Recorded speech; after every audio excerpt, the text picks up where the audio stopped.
Su atención, por favor. Esta es tercera llamada. Tercera. Comenzamos.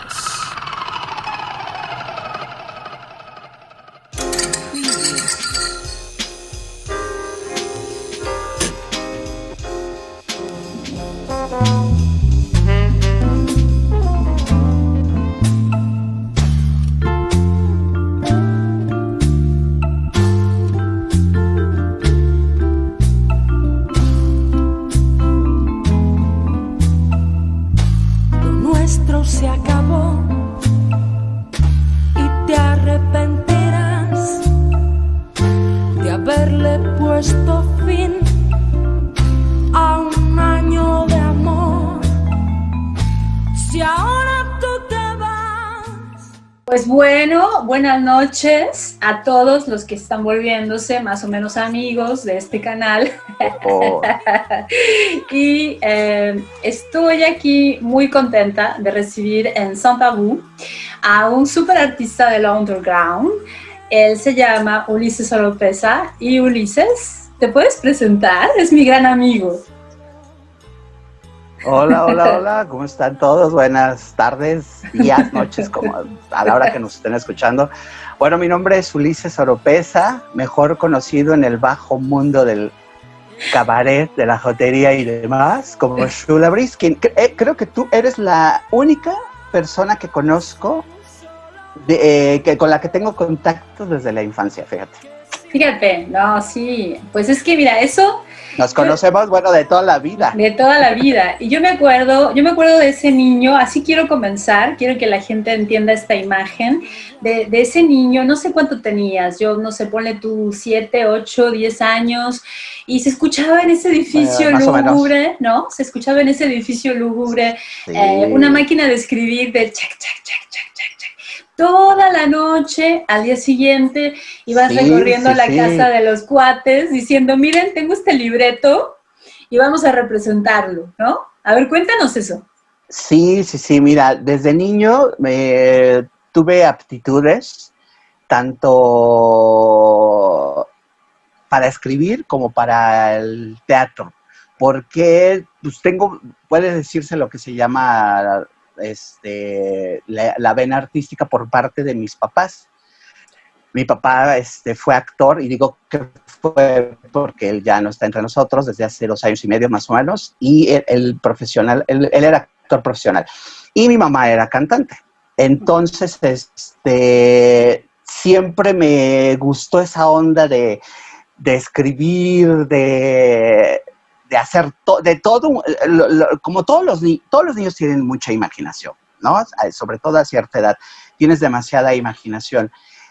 Pero yo esa imaginación la llevaba la escribía. O sea, no solo que se quedaba en el juego de, se me ocurre jugar a esto, y ahí me ponía a jugar con mis monos. O con las Barbies clandestinamente de mi hermana y las tuyas. Entonces empezó todo lo que, haz de cuenta que se me ocurría algo, y lo escribía. A mí me tocó estar solo, ser, pues, como se dice, hijo único, como por 4 o 5 años más o menos. Entonces a mí sí me tocó esa parte donde mi papá me llevaba a sus ensayos, donde mi papá me tocaba verlo cómo ensayaba en la casa y cómo leía sus libretos, y siempre me llamó la atención, por ejemplo, de cada que él terminaba, yo agarraba su libreto, y me llamaba la atención que todo lo que estaba escrito ahí era lo que él repetía, pero ya lo repetía con una intención, ya le daba forma, ¿no? Ya sabes, matiz, etcétera. Entonces yo dije, wow, a mí me encanta esto. Y fíjate que muchos dicen que no se acuerdan de cosas de esa edad. Yo sí me acuerdo perfecto de cómo me llevaba a sus ensayos, cómo lo veía ensayar en la casa, cómo mi mamá lo ayudaba con sus ensayos, y todo eso se me quedó muy grabado. Entonces dije yo, desde muy niño dije, eso me gusta, lo quiero hacer. Entonces cada que yo veía, no sé, una obra, nos llevaban al teatro, que en ese momento, en esa época, en nuestra generación, sí se acostumbraba mucho a ir al teatro, se acostumbraba mucho a leer. Mi papá nos inculcó mucho la lectura, cosa que ahora ya es como que ya está en peligro de extinción. Sí. Entonces, todo eso me gustaba, que todo lo que estuviera en un libro, todo lo que estuviera en un libreto, era lo que los actores repetían, lo que, ya sabes, que, como que una historia que tú pudieras inventar, alguien más le iba a dar vida. Eso me fascinaba. Entonces, desde niño, todo lo que yo escuchaba, ya fuera cuando acompañaba a mi mamá al mercado a hacer el súper, lo que yo escuchaba en la escuela, lo que yo escuchaba entre los vecinos o lo que escuchaba en la televisión, lo que veía en los programas que pasaban en ese entonces, las series que les llaman ahora, Claro. yo hacía mi adaptación libre. Por ejemplo, yo veía un capítulo de, no sé, una serie que estuviera de moda en ese entonces, La Mujer Maravilla. Yo me creaba, ¿te acuerdas? Que me creaba Sí. una historia alterna de lo que yo había visto en el capítulo ese, y era con lo que jugábamos al día siguiente, lo representábamos en el patio del edificio. Pero Ulises, hay que decir que no solo era un juego, en realidad Yo me lo tomaba en serio. Se volvía tu vida, o sea, eras Sí. un director, eras nuestro guía, nuestro maestro, armabas unas obras de teatro donde invitábamos a gentes, cuenta un poco de eso. Sí. Entonces, primero empezó como jugando, Sí. ¿no? Con los amigos de ahí del edificio, con vecinos, con mis hermanos, con Eric y Xiomara, que en ese entonces estaban, porque Humberto nació muchos años después. Pero Xiomara, mi hermana, Eric, mi hermano, tú y otros amigos, creaba el libreto para que todos tuvieran un personaje. Entonces, esa obra, obviamente todos se lo tomaban como un juego. Yo no me lo tomaba como un juego, quiero que te lo sepas. Yo me lo tomaba tan en serio que en verdad pareciera que que esa obra la iba a ir a ver un productor profesional y de ahí iba a depender, ¿no? Nuestros destinos.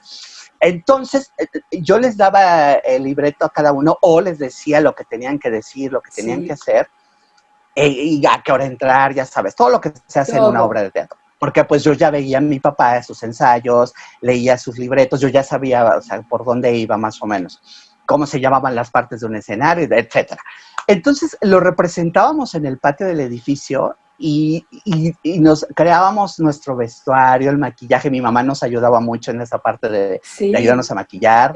Y hacía, o una de dos, o yo inventaba una obra de cero, con personajes totalmente originales y demás, o de una obra que ya existía, hacía una adaptación libre, algo corto, lo resumía como para presentarlo ahí en el patio. Por ejemplo, no sé si te acuerdas que la primera vez que hicimos ya algo así en grande, que invitamos a todos los vecinos, tanto del edificio como de edificios vecinos, que nos salimos con pancartas a gritar a tal hora, obra de teatro, fulana de tal, bla, bla, y que se nos llenó el patio. Y que cobramos. En las escaleras. Y cobramos. Arriba, en la azotea, había gente en todos lados.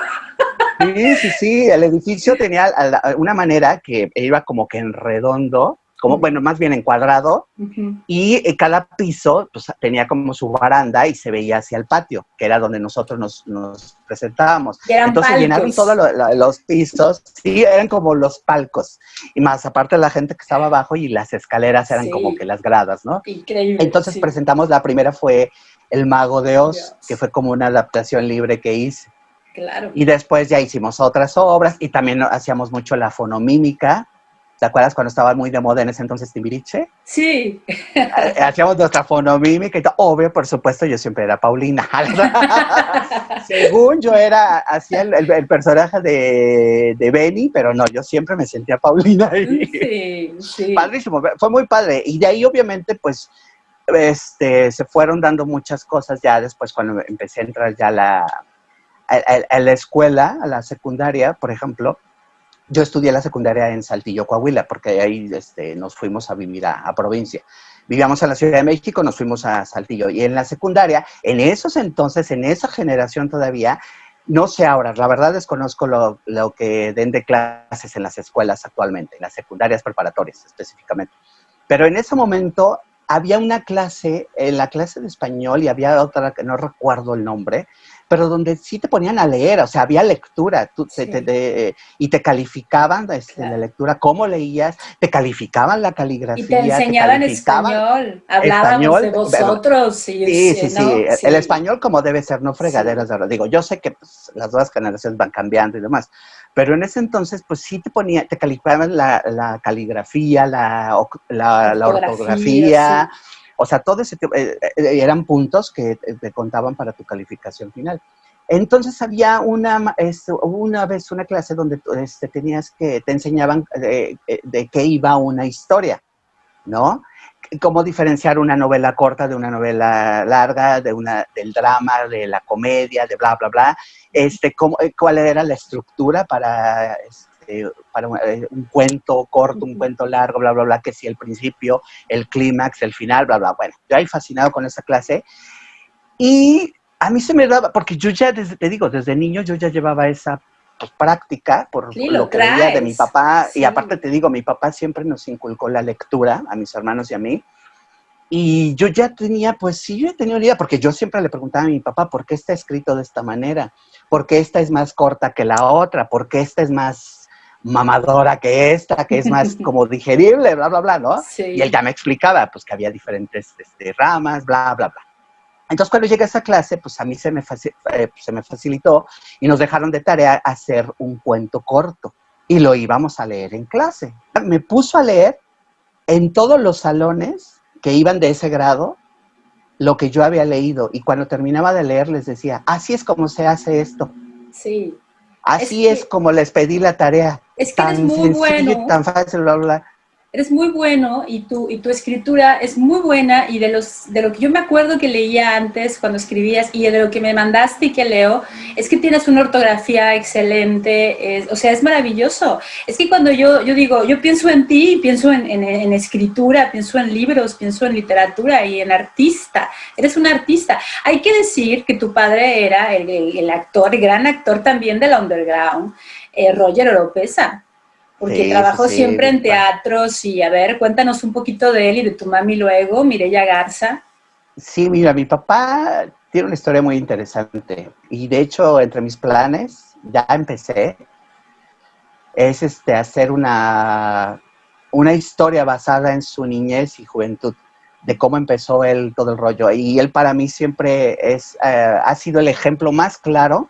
Bueno, él y otros individuos que se han cruzado en mi camino, pero él es como que el principal ejemplo que tengo de que todo lo que quieres, si en verdad lo deseas, lo consigues y te las ingenias para ver cómo, pero o sea, tu objetivo está muy claro y vas por él. Uh-huh. Mi papá, él es de Tabasco, y él desde muy niño se salió de su casa por X o Y situación. Él se escapó de su casa a los 12 años y se fue a la Ciudad de México porque él ya tenía muy claro que quería ser actor, ¿no? Y él hacía algo parecido a lo que nosotros de niños. Él representaba sus obras de teatro en el lugar donde vivía con sus compañeritos, hermanos, bla, bla, bla.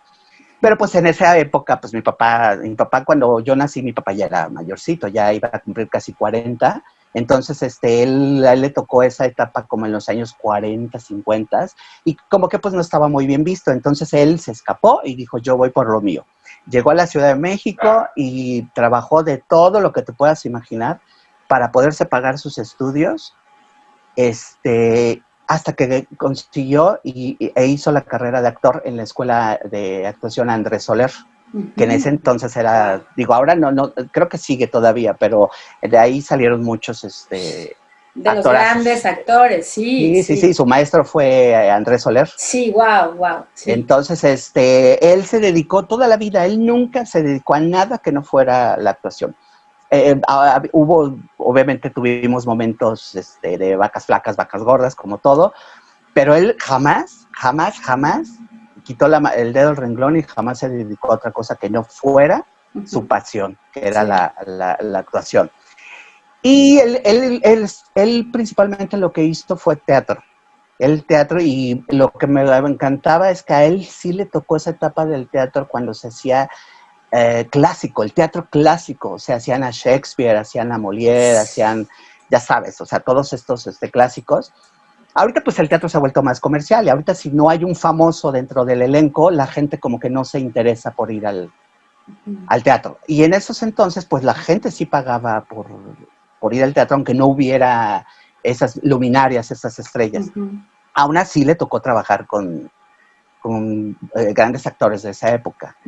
Y y también hizo un poco de televisión y un poco de cine. No, nada así como muy trascendental. O sea, porque luego muchos cuando les llego a decir, ¿a qué se dedicaba tu papá o a qué se dedica tu papá? No, pues es actor. Ay, ¿quién es? Es lo primerito que me pregunta. Le digo, bueno, es que mi papá, si te refieres con quién es, a que si es famoso, no, él no llegó como a esos estándares, ¿no? De fama y de ser conocido. Pero pues él es actor, o sea, el hecho de que sea actor de teatro no le quita como que... Pero no llegó porque no le entraba a lo mejor a lo que los demás entran para hacerse tan famosos y Sí, tan de hecho conocidos. ahí hay una historia de por qué no le entró, de hecho, porque sí tuvo la oportunidad de hacer televisión y de hacer en ese momento novelas o las teatronovelas que les llamaban, que hacían porque ahorita pues ya todo lo hacen grabado. Y ya cuando lo presentan al público ya está todo completo.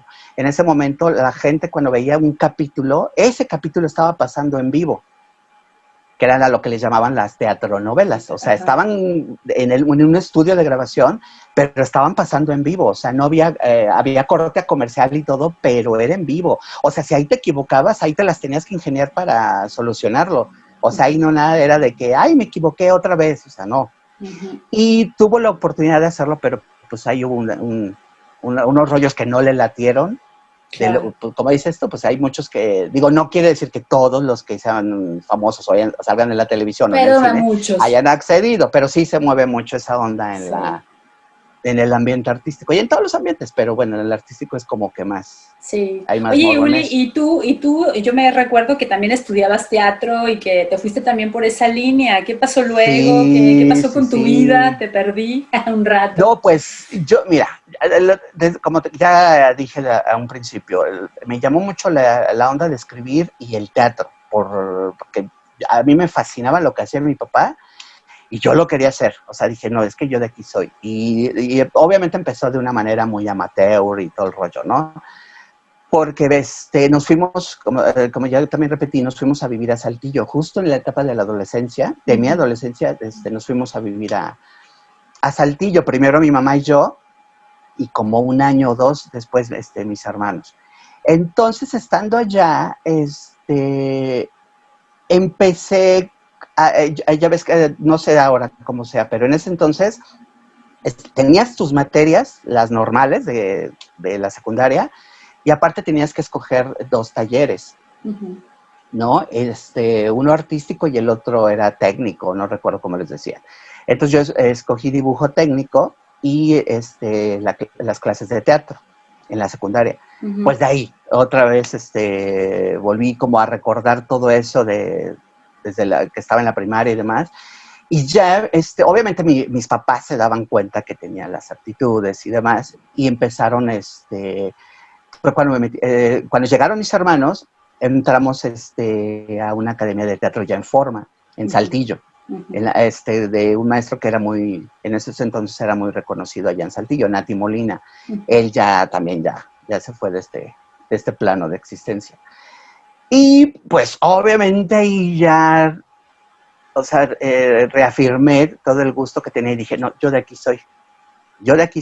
Y mi papá nos decía, estudien otra cosa y ya cuando la terminen, si quieren, estudien la carrera de teatro o dedíquense a lo que quieran del ambiente artístico, pero hagan otra carrera que no tenga que ver con esto, porque hay vacas flacas, vacas gordas. Sí. Pero ya sabes, cuando estás en esa edad dices, ajá, ¿y tú por qué no lo hiciste? Entonces, pues obviamente yo sabía que mi papá jamás sabía, o sea, que sí, trabajó en otras cosas para conseguir su objetivo, pero él jamás estudió otra cosa que no fuera el teatro, ¿no? Y de hecho, él hasta lo último, él se siguió preparando, o sea, él estaba como actualizado, ¿no? En lo que estaba sucediendo en cuanto al teatro, en cuanto a televisión, bla, bla, bla. O sea, no se quedó como que hacia atrás, ¿no? Y pues yo tenía claro que yo quería ser actor y que quería escribir. Y así fue, empecé a estudiar teatro junto con mis hermanos, participamos en varias obras a nivel académico, ¿no? Donde sí había público, donde sí había venta de boletos, y llenábamos el Teatro de la Ciudad. Estuvimos en Jesucristo Superestrella, actuando, me tocó estar en Jesucristo Superestrella, que es el único musical que me gusta, quiero aclarar. Esto causa mucha controversia entre mis amigos del ambiente gay, porque es tan estereotipado de que a todos los del ambiente gay les gusta el musical, el teatro musical, la comedia musical. No, a mí solo esa. Ay, Vaselina, nada más. Bueno, el caso es que, y ya después me empezó a llamar mucho la atención de lo que se hacía atrás del teatro. O sea, toda la onda de producción, toda la onda creativa y demás, y la dirección. Entonces, el director de la escuela se dio cuenta de esto, de que tenía esas aptitudes, y lo de escribir, y entonces me empezó a jalar más para la parte de estar atrás, y le ayudaba mucho, era como el asistente de dirección, le daba, o sea, obviamente había muchas ideas en la parte creativa de que si el vestuario, de que si los peinados, de que si el maquillaje, de que si la escenografía, de todo eso, o sea, en general todo lo que tiene que ver con el teatro, claro. O sea, todo lo que abarca, no solo la actuación, sino todo, o sea, me gusta, y se me empezó a dar. Y ya, o sea, tenía la idea de que terminando la escuela de teatro, ya iba a entrar como llama a hacer la carrera.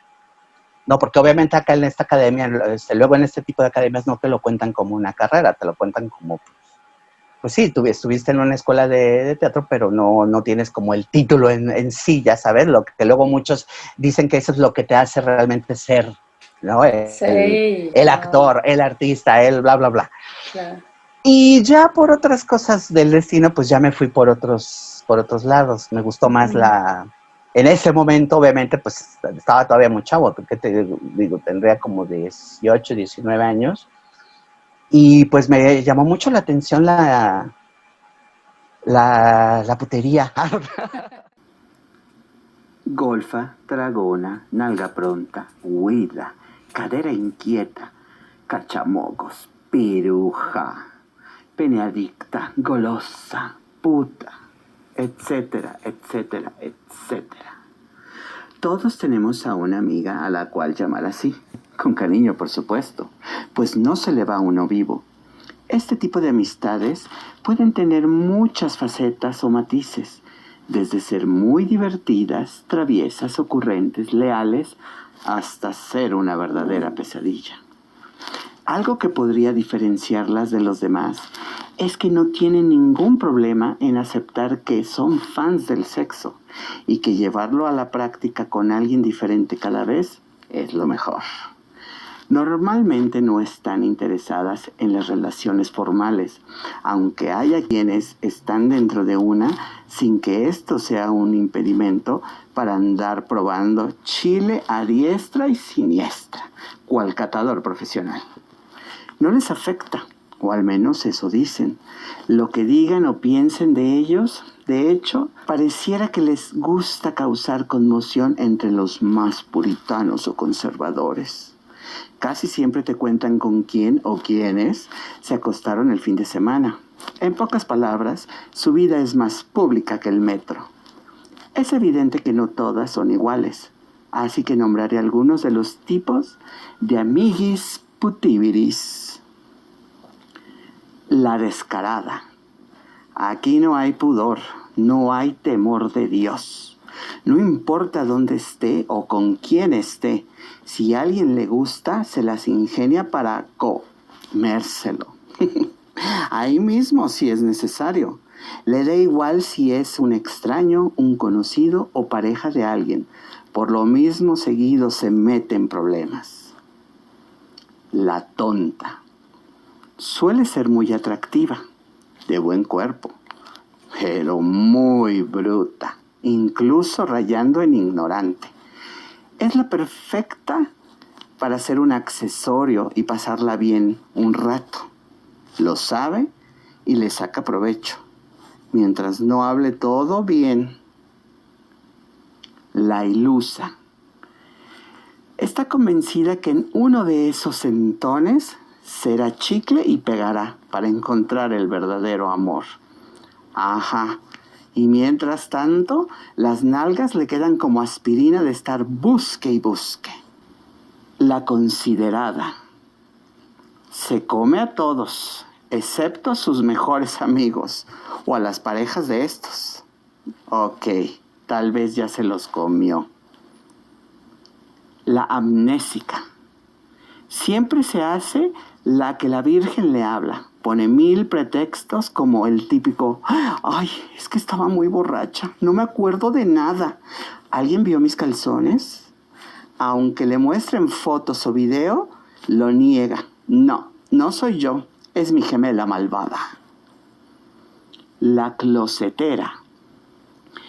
Esta amiguita suele criticar o asombrarse de quienes tienen varias parejas sexuales, pero eso sí, se entrega a quien se lo pide cuando está borracha o en un lugar donde nadie la conoce. Se da aires de santa y pura, cuando en realidad es como el hoyo de la capa de ozono, cada vez más grande. La habladora. Aquí solo es atole con el dedo, o sea, solo es puta de nombre. Se ha hecho fama por su actitud, por su forma de comportarse o de vestir. Es la típica a la que le gusta que la volteen a ver, encender el boiler y no meterse a bañar. Es muy coqueta y siempre envía señales confusas. Y ahora solo unas frases célebres de nuestras amiguitas. Fiesta en mi boca, vénganse todos. A coger y a mamar que el mundo se va a acabar. Mi corazón te pertenece, pero mi culo es del pueblo, ¿ok? Yo casi no soy puta, pero cuando lo soy me convierto en otra persona y esa persona sí es bien puta. El sexo oral no cuenta como infidelidad. Y me salí de mi casa, porque obviamente pues estaba muy chavo, todavía muy inmaduro, muy inexperto y tomé muchas decisiones que me hicieron irme por otro camino, ¿no? Nunca dejé de hacer, en esos momentos, o sea, seguía haciendo teatro con compañías independientes, con amigos que estaban, por ejemplo, estudiando la carrera y de repente me invitaban a participar y cosas así. Hasta que llego de nuevo a la Ciudad de México y ahí mi papá cuando me vuelve a preguntar, o sea, ¿qué vas a hacer con tu vida? ¿Qué onda? Yo le dije, es que quiero seguir actuando, o sea, que si me gusta, es lo que me gusta. Y ya me contactó con uno de sus amigos que tenía una compañía de teatro independiente y me hicieron una audición, porque no por ser su amigo creas que me aceptaron así de, ay, sí, claro, vente y te damos un papel. O sea, no, me hicieron una audición para ver si realmente Claro. porque mi papá ya tenía una fama de ser muy, o sea, de que era bueno en lo que hacía. Gente, sí. Él no era conocido públicamente, por así llamarlo, pero sí era muy conocido en el medio. O sea, la gente teatrera sí lo conocía. Sí. Entonces me hicieron una audición y entré a la compañía de teatro. De la compañía de teatro, con el señor Eduardo Monden, el primer actor Eduardo Monden, hermano del primer actor Carlos Monden, que también estaba en la compañía, y también al lado de Irán Eori, que todos ellos ya no están ninguno con nosotros. Bueno, solo Eduardo Monden, porque Carlos e Irán Eori ellos ya se fueron por acá. Y ahí agarré una experiencia, unas tablas, fueron mis maestros. O sea, yo ya tenía a mi maestro personal, a mi coach personal, que era mi papá. Pero mi papá era muy intenso. Sí. Muy intenso. Por eso lo admiro, porque la verdad sus consejos yo creo que por todo lo que él pasó y lo difícil que fue para él llegar hasta donde llegó, él siempre, como que no, ya sabes, lo típico de los papás, no quieren que sus hijos vayan por ese camino, en lugar y quieren como que hacérselos más cómodo, o no sé, quieren que se vaya por otro lado porque ya saben lo que a lo mejor puede pasar, ¿no? Y pues mi papá como que siempre, sí me decía, y siempre me llamaba la atención, de que no, tu voz la tienes que hacer así, no, es que no tienes que ser tan obvio al hablar, y con obvio me refiero no a jotear, sino a ser como tan estereotipado, que si eres el malo, hiciste tu cara así, que si eres el bueno, ay, hiciste tu cara así, o sea, no, sino que tú tenías que, sí, que era un personaje de un villano, pero tú tenías que meterle tu propio estilo, no caer en los estereotipos de que el villano es el que tiene la ceja arqueada y el bueno es el que siempre está con la sonrisita y cara de ángel, o sea, ya sabes.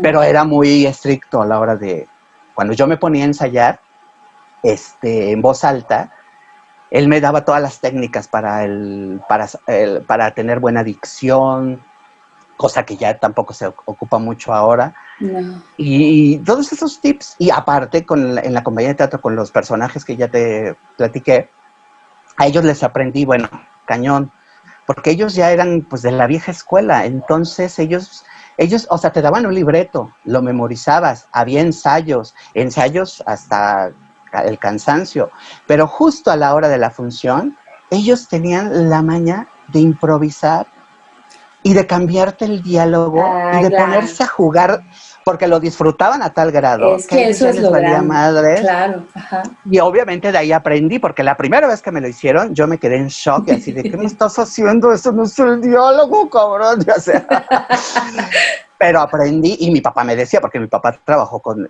ellos, me decía, uy, sí, no, fulanito te va a decir esto en el escenario, y de hecho de repente se pone a jotear en el escenario cuando el personaje no tiene nada que ver con la jotería, y lo hace a propósito para calarte, para ver qué tan concentrado estás, y obviamente eso me sirvió cañón. Y ahí estuve varios años, estuve casi 6 años con ellos.